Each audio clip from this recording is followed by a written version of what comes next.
What's going on, everybody? So, last week I said that I was going to be able to, in the very near future, sit down and be able to talk with some people. And I spent last week on the road and I was hoping to get the chance, but that shit didn't happen. So, life threw me some lemons. I'm going to try to make apple pie out of it. So, for this week, it's going to be just me again.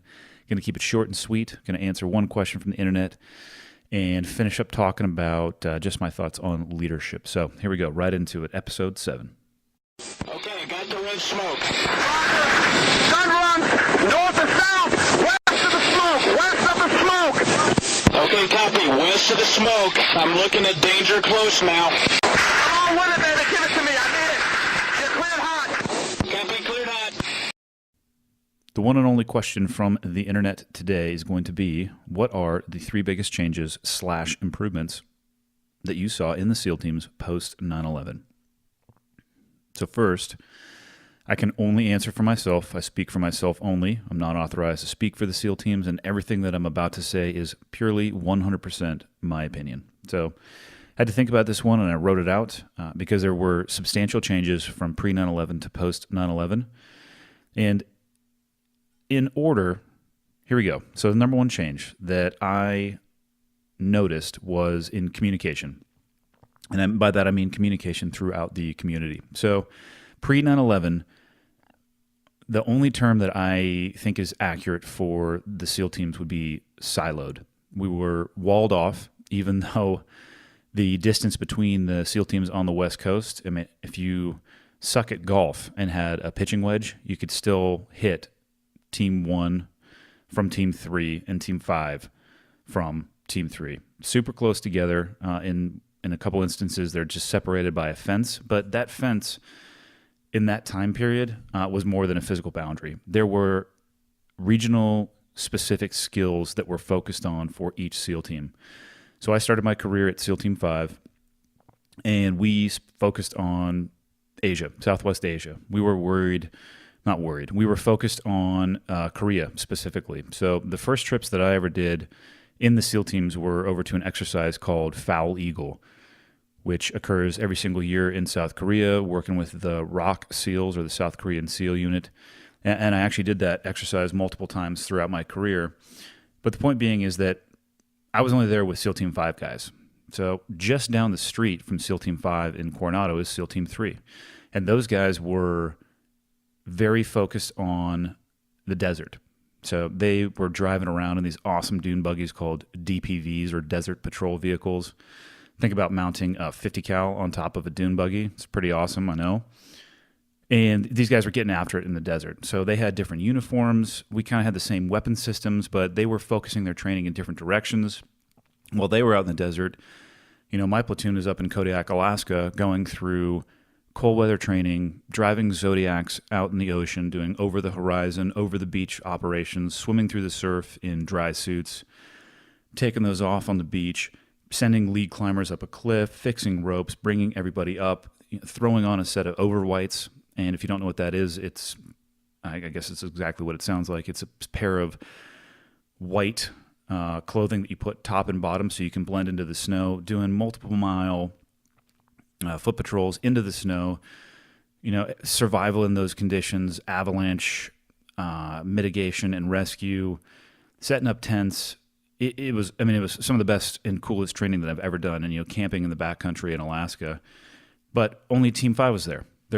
Team 3 wasn't there, and then Team 1, I think at the time, was focusing on jungle operations. So long-winded explanation to the fact that we were very siloed, and there was not a lot of cross-pollination of information or tactics or gear in between those commands, even though, like I said, they were literally separated just by a fence. That fence was a impenetrable boundary for a variety of reasons.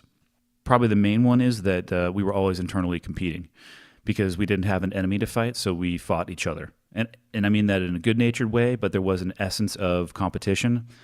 And at that time, pre-9/11, the Team 3 guys were doing some shipboarding in the Middle East, and that was as close to combat as anybody had seen. And it was, I was jealous, for sure. There was an essence of jealousy, so I wasn't going to share with them a damn thing that we were up to.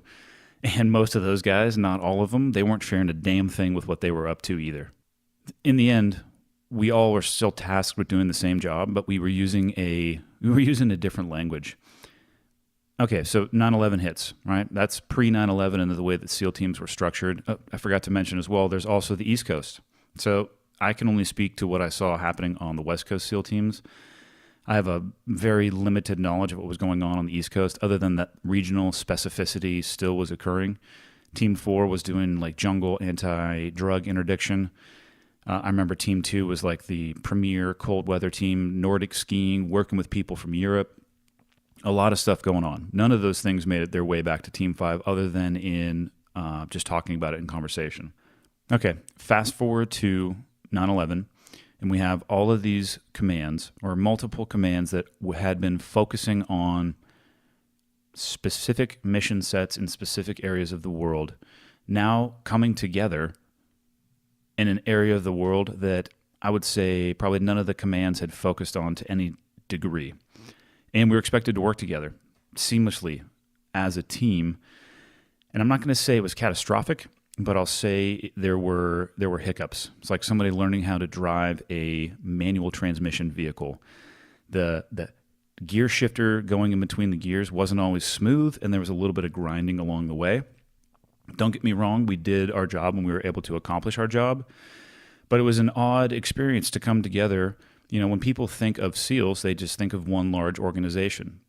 Another person or people that I found often thought like that at that time were the battle space owners that we worked for.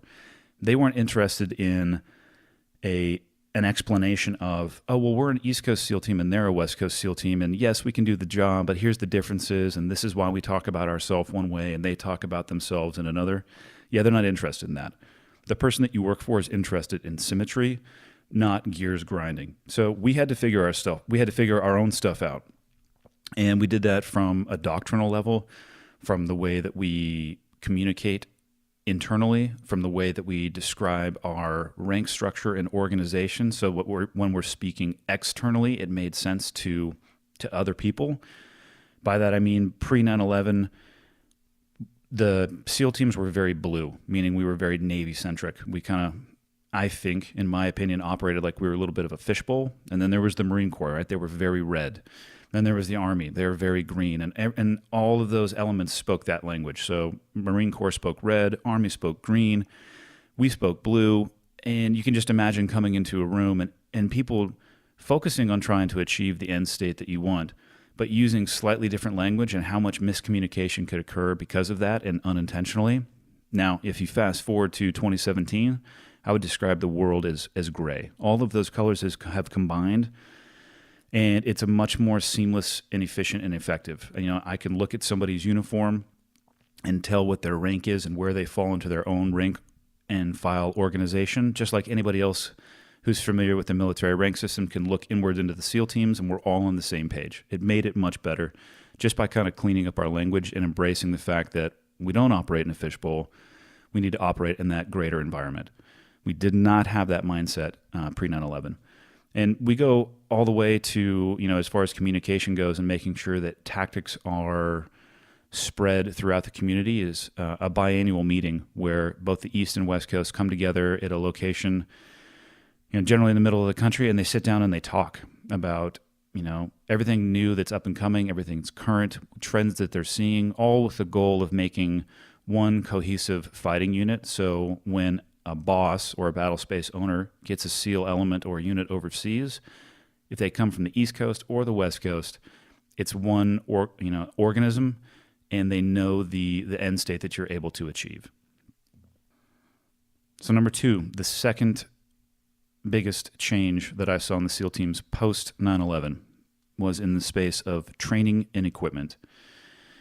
So pre 9/11, you know, after Vietnam, before 9/11, there were a couple things that occurred, and there was a little bit of combat. I have to use that in air quotes because some communities saw much more than the SEAL teams did. The SEAL teams didn't see much combat. A couple people saw combat in a few environments, but largely there was 30 years of peace. When I got into the SEAL teams, incredibly highly motivated individuals who were dedicated to training, who were dedicated to mastering their craft, for lack of a better term, but they were totally untested. So everything was hypothetical. There was one or two people still active in the SEAL teams from Vietnam. They were the only ones who could speak from any level of authority about actually experiencing combat. For the rest of us, to include the senior guys that were in my first platoon, they understood the concepts, but they had never practically executed them. And we spent a lot of time focusing on our legacy missions. Now, a legacy mission, the description I'm going to give it is a role and responsibility that was critical in the formation of an element. So for the SEAL teams, we draw our origins from the UDT teams, or underwater demolition teams. And one of their first missions was to survey beach landings, literally cover themselves in axle grease and throw on a Jacques Cousteau mask, swim around in the ocean in places where there were going to be amphibious landings, and they had a string with a piece of lead attached to it and a slate that they could write on. And they would, as an element, take a sounding on the depth of the water. So you're looking for coral reefs or things that might impede landing craft. You're looking for mines. You're looking for obstacles. And then you can go back in and destroy those things. But first, before you could destroy them, obviously you have to find them. So that was a legacy mission of the UDT, critical in their formation. And that was a legacy mission inside of the SEAL teams as well. Right before 9/11, in both of the platoons that I did pre 9/11, we were doing beach surveys. We would go out as an element with lead lines, that string and the lead attached to it, and a piece of plexiglass on your wrist, and a grease pencil, and we would take soundings. And we wouldn't spend too much time on it, but we were still doing those things in the days and weeks and months leading up until 9/11. So we focused a lot of our stuff on legacy missions. And a lot of the training that we did, because the last sustained combat the community saw was in Vietnam, many of our tactics were focused on the Vietnam environment, jungle environment, much less in urban terrain, especially the urban terrain that we were going to rapidly encounter post 9/11, much less training in vehicles, less training out of helicopters. So we were training in the rear view mirror, which the training was great, and we were definitely a capable element. But the individuals, the tactics, and the equipment pre 9/11, they were untested.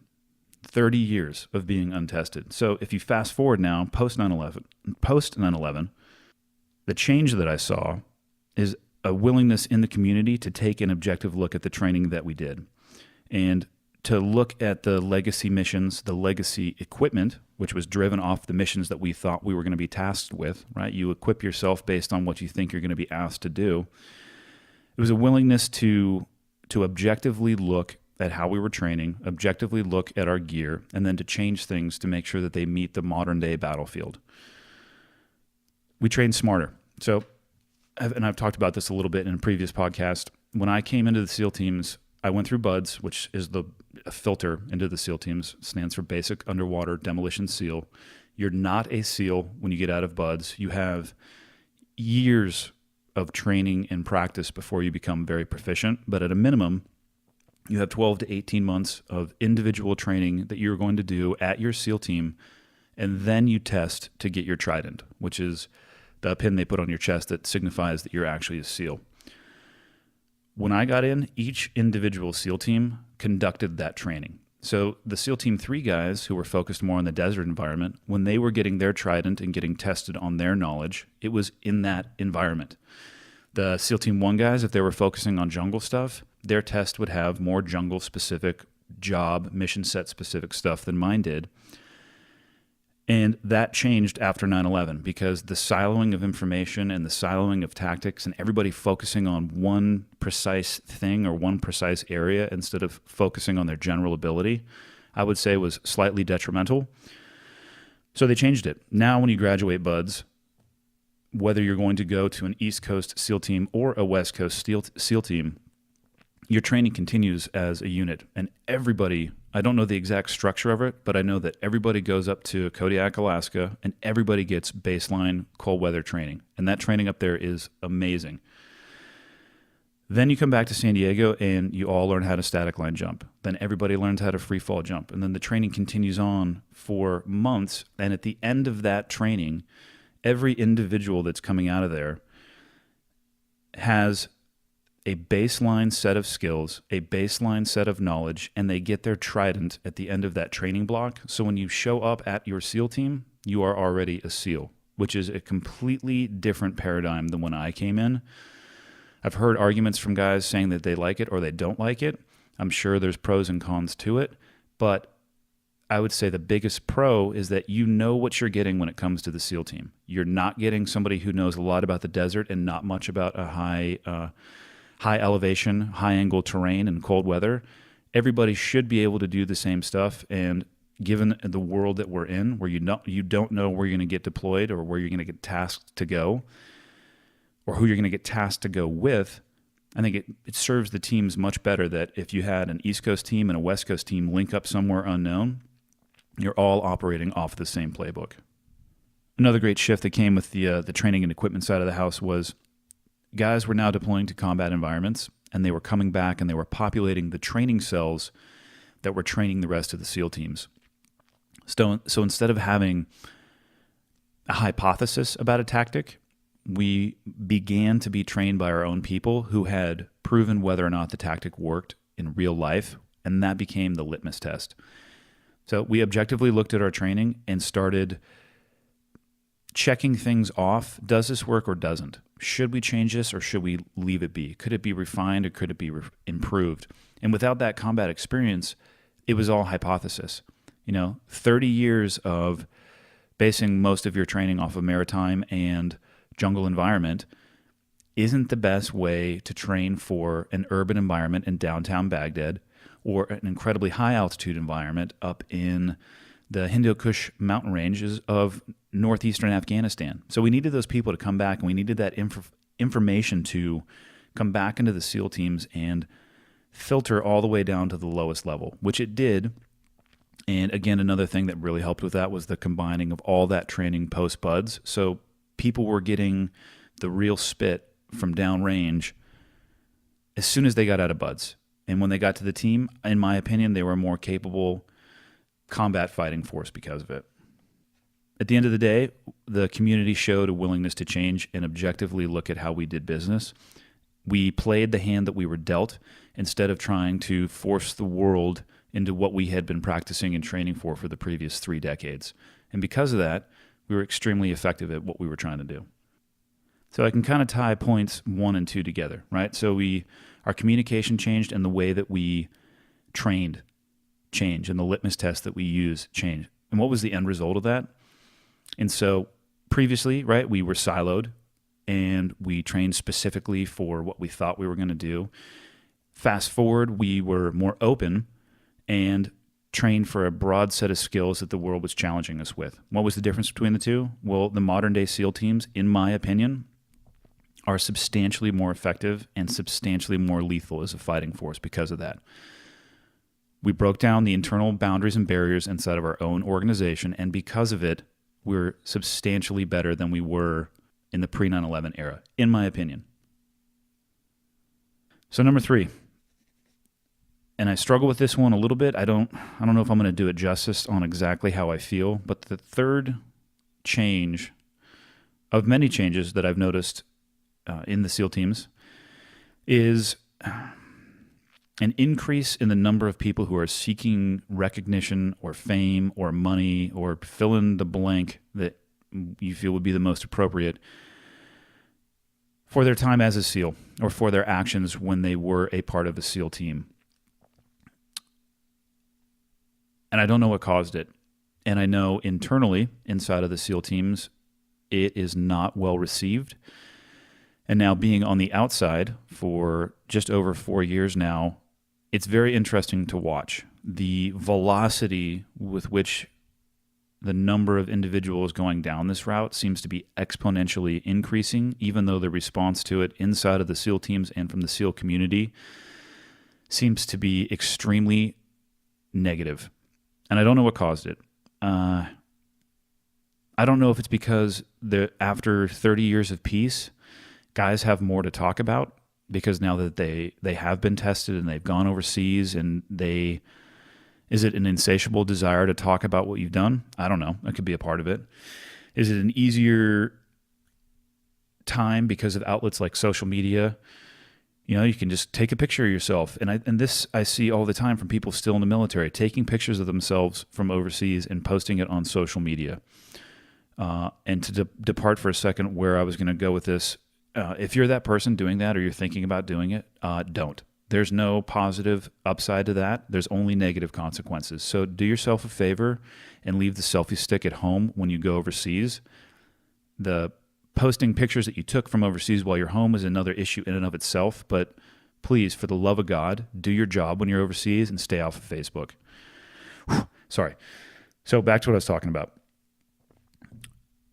So easier outlets, or is it a cultural shift? Is that just the way things are now, or is there an increased appetite from the American populace that wants to hear about the things that were happening overseas? I don't know at the end of the day, but I think it can be problematic for a couple reasons. The biggest one is if you're not from the community and you didn't live that life for a good period of time, and you just pick up a book, any given book that has a trident on it, you are completely susceptible to being snowballed. You have no idea as to whether or not what's written in that book is accurate or true, or the individual who wrote it has any level of moral integrity whatsoever. Because right now, again, my opinion, I see more books being written on combat than actual combat ever experienced. Just because it has a trident on the book cover doesn't mean that what's going to follow in the pages of that book is true at all. Just because somebody is wearing a trident on their uniform doesn't mean that they are a good person.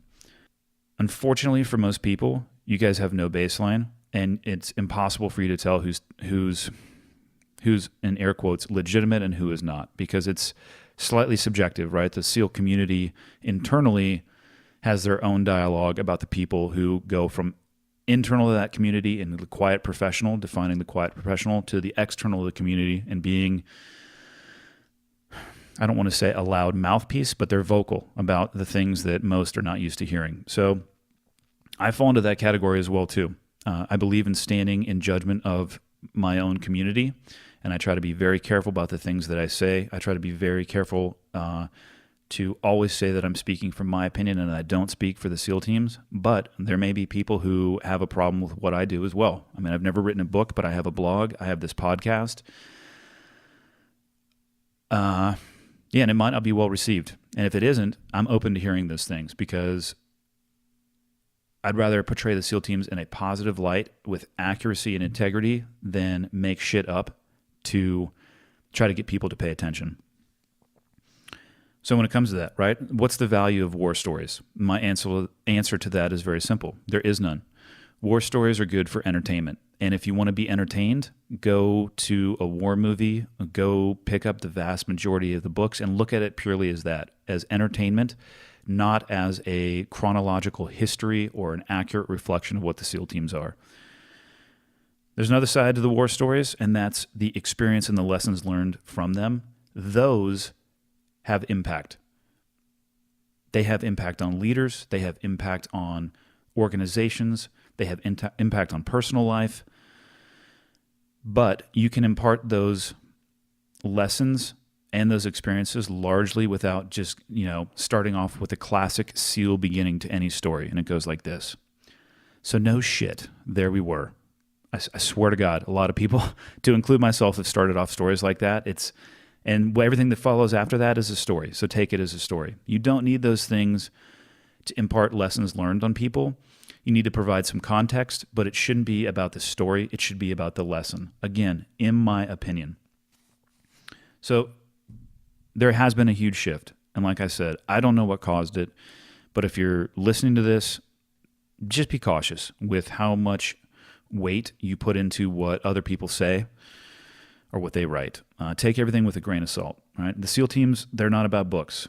The SEAL teams, at the end of the day, their essence is about teams flourishing in high-risk, high-consequence, time-critical environments.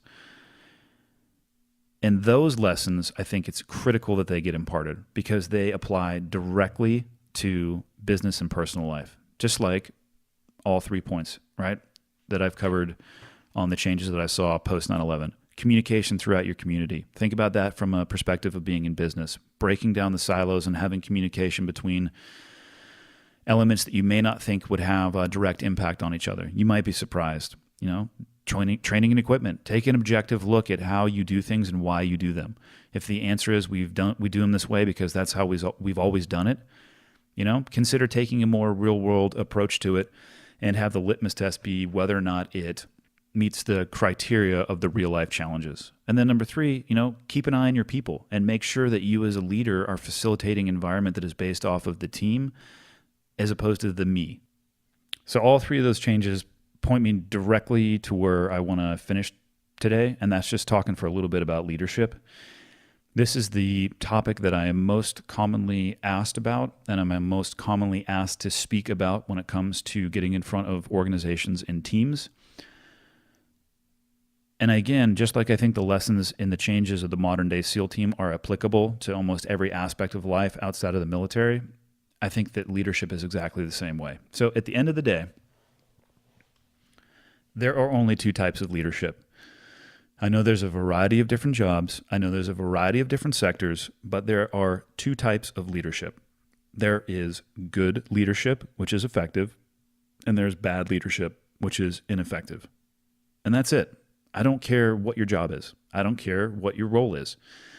Anything outside of those 2 is an excuse. Now, I understand that there are different ways to lead, but your leadership should be judged against those 2 criteria, good and effective or bad and ineffective. So leadership, it's about empowering people that work for you. It is not about telling people what to do. And I'm going to repeat that because I see this time and time again. Leadership is about empowering people that work for you. It is not about telling people what you want them to do.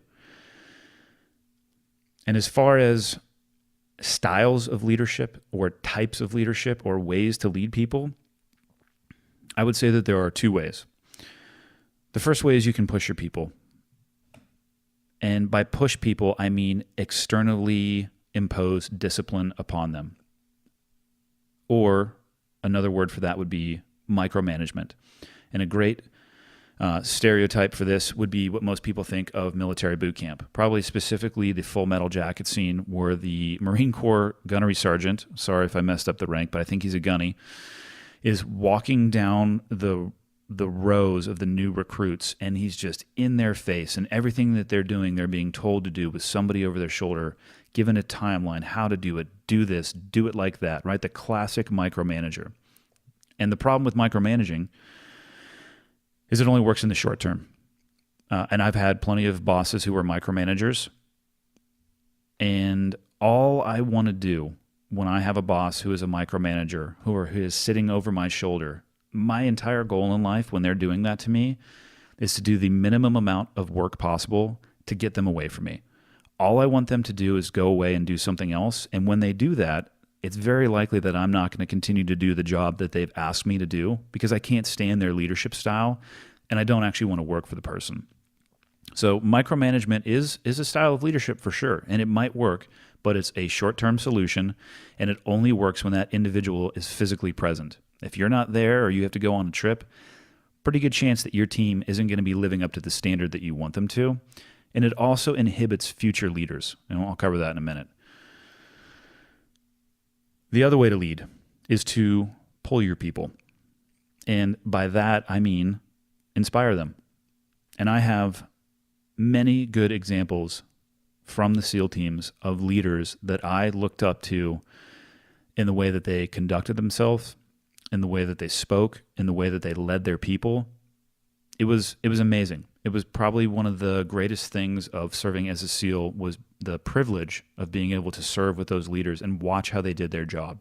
It was inspirational. And what did it make me as a human being want to do? It made me want to work as hard as humanly possible to live up to the image and environment that leader had created. And they didn't need to be there to do that. If they were gone for a month, I still had a vector to follow in the direction that I wanted to because I understood their guidance and I didn't want to let that person down. Their physical proximity to me had nothing to do with how I felt about them because they inspired me. They created inside of me and helped foster and facilitate more internal discipline as opposed to standing over the top of me and putting their boot on top of my head and constantly putting my head underwater. That's how you want to lead your people. And you do that, ladies and gents, not by what comes out of your mouth, even though that's a part of it. You do it with your actions, okay? Inspiring people creates future leaders. And if you don't know what kind of a leader you are, I'm going to give you a real-world litmus test for that. And I'm using the word litmus a lot today. I don't know why I'm not going to use it again. Here is a test for you as a leader if you're unsure what category you fall into. Listen to your people. If your people come to you and they say constantly, "What do you want me to do?" Well, guess what? You're a micromanager because your people don't feel empowered to make decisions on their own. They're looking to you to tell them everything that you want to have done, and they're probably going to ask you how you want them to do it as well. This is not the environment that you want to live in, okay? What you want and what we were looking for in the SEAL teams is the empowered, forward-thinking individual. What I want to hear from somebody is, this is what I'm going to do, right? They see a problem, constantly looking for what it is that needs to be done. They think of a solution on their own, and then they come to me and they say, "Hey, this is what I see going on. This is what I'm going to do about it. What are your thoughts?" And at that point, as a leader, right, instead of having to figure out what they're going to do and how they're going to do it, you can sit back and listen to what they say and judge it against the bigger picture, which is your job as the leader, is to look at the bigger picture, to keep your head and chin up and out, not down and in at your people's job. And you can bounce it against the overarching structure of where it is you're trying to take your organization. And you can say, "Hey, that's awesome. You know, maybe make this little change and then go execute and come back to me when you're done with that." Right? And you empower your people and you send them off. The difference between the individual who is constantly looking to be told what to do and then the individual who is constantly looking for what to do and then solving it on their own can be the difference between life and death in your organization, especially in the SEAL teams. And micromanagement and that individual constantly looking to be told what to do doesn't work in the SEAL teams, because the environment is very complex.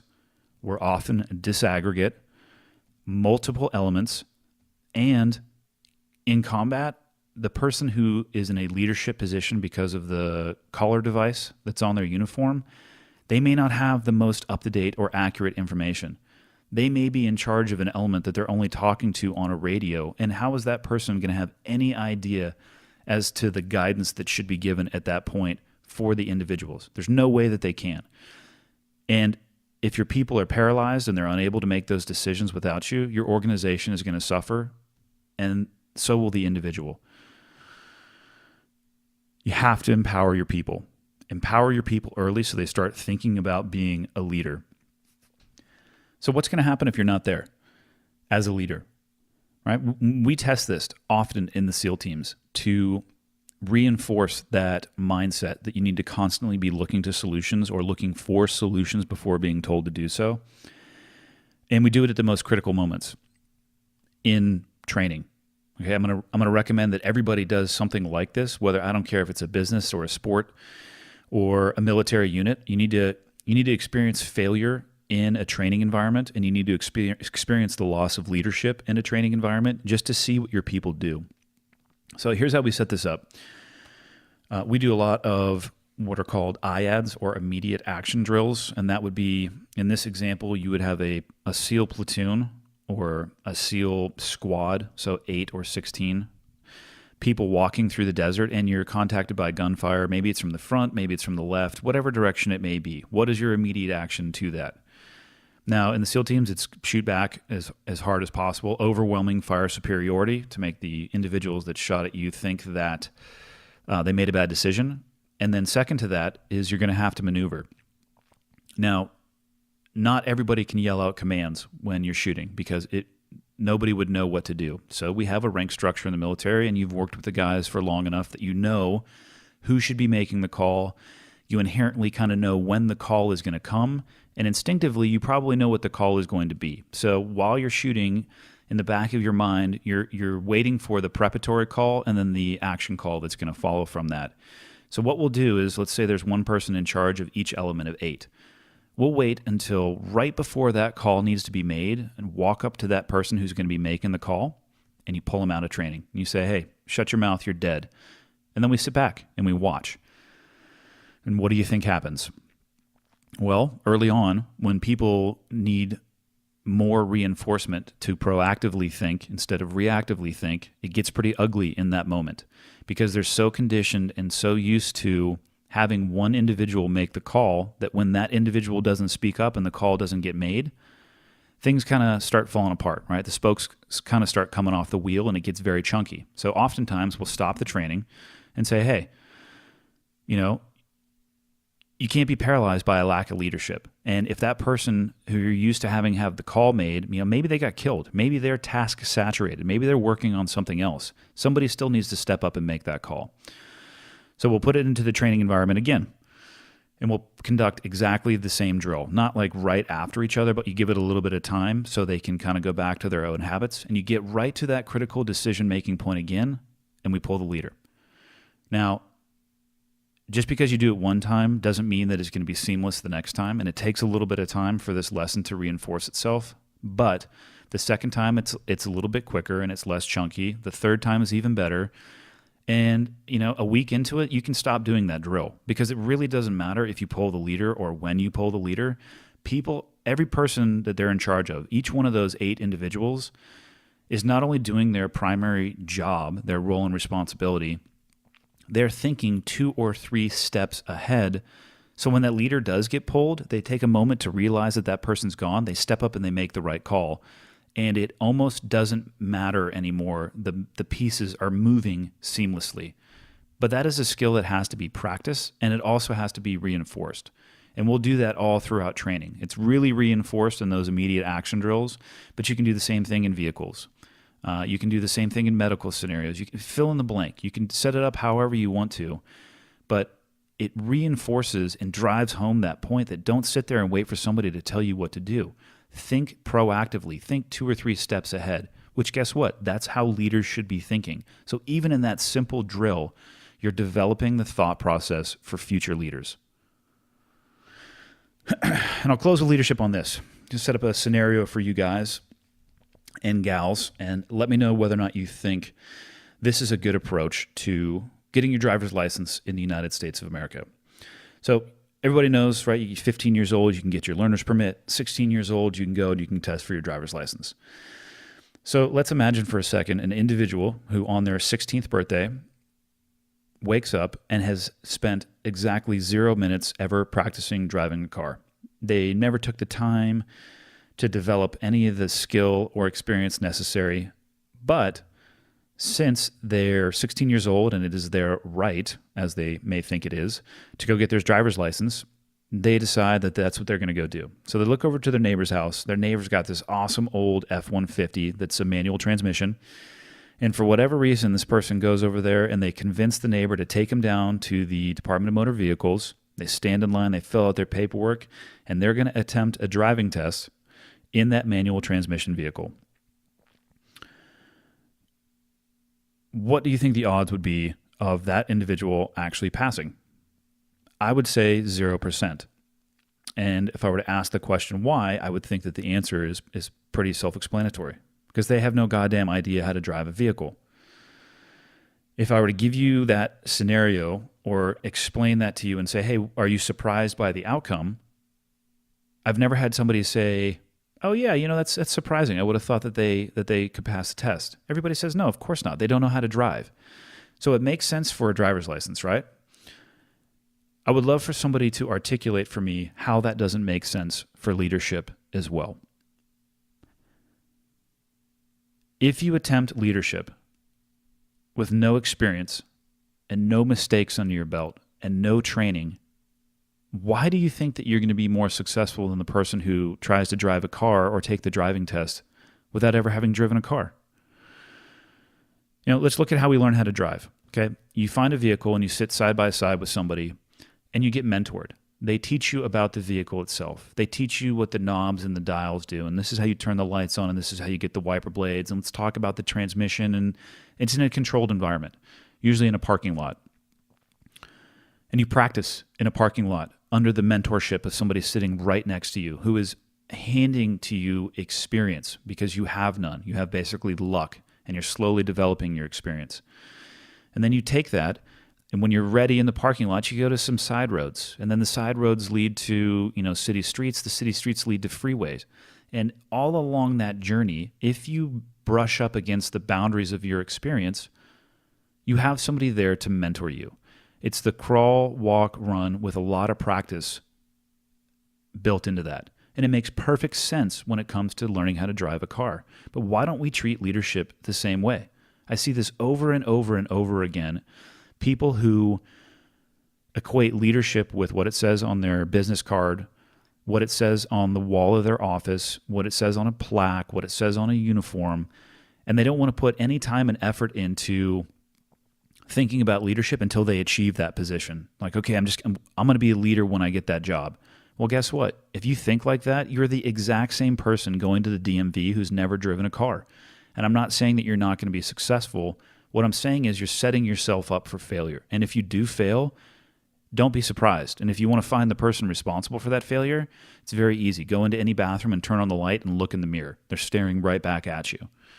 So it begs a question, when do you start practicing? And my answer to that is right now.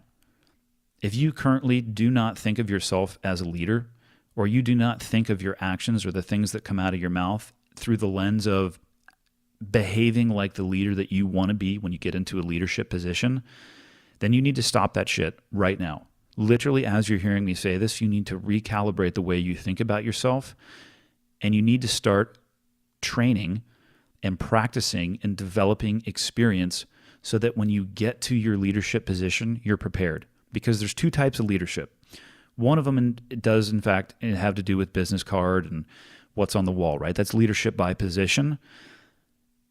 And that's great, except for the fact that some leaders in positions of leadership suck, and some of them are really good. So you need to prepare yourself so you're on the good side of the house. And in addition to that, there's not enough leadership positions by title for everybody to fill. I'm sorry, there's not enough CEO positions for everybody to have one. And people will think and often say, well, I'm not in a leadership position, so what impact can I have? Well, here's the impact you can have. Other than leading by position, you can lead by example, which is the most important type of leadership, especially when it comes to team sports, family of any kind. And I would even say even those positional leaderships as well. Because like I said, it's not about what you say, it's about what you do and how you conduct yourself. And the example you set is going to have far much more impact and pull than anything that comes out of your mouth. So you got to start thinking like a leader right now, this very instant, and you need to practice. And you need to think about the leader that you want to be. And if you're not sure, look around for examples. There's going to be plenty of them, both good and bad. Write down the things that you see that you don't like coming from other people, and write down the things that embody leadership and the example that you want to have going forward, and live your life like that. Leadership is exhausting because you're constantly being watched. If you're in a leadership position, every single thing that you do is observed. Everything that you say is observed, and then they're bounced off of each other. Did what this person say, is it commensurate with their actions? And if it's not, guess what? Your integrity's done. You're going to have to practice to get like that. Lead by example if you're not in the position that you want to be to lead by title. If you start that now, you're going to be infinitely more prepared when you get that job title that you actually want. Whew. I think I made it through it. Okay. I'm tired of hearing myself talk. That's all I got today, guys, for episode 7. See you next week. Later. Episode 7, guys, in the books. Apologize. Told you guys I was going to do an interview, or I should say a conversation. I don't ever want to do interviews. I like sitting down and talking with people. It didn't work itself out, but I wanted to stay on the rotation of practicing for myself, right? Just getting the experience of doing these every single week. I've been flooded with questions that I find to be very interesting, and it causes me to think about what I believe and draw from my experience of my previous life and hopefully do something positive with them. And hopefully it has some type of impact on you, or maybe you're completely bored out of your mind by hearing me talk and you turn it off 5 minutes into it. Either way, something there for everybody. So if you like it, again, the only thing I can ask is that you help me spread the word. And if you haven't written a review, write a review. And if you don't like it, go write a bad review. I don't care. Slam me online. Go for it. So reach out if you have questions. Write a review if you got the time, and then tell somebody about it if you can. And that's all I got.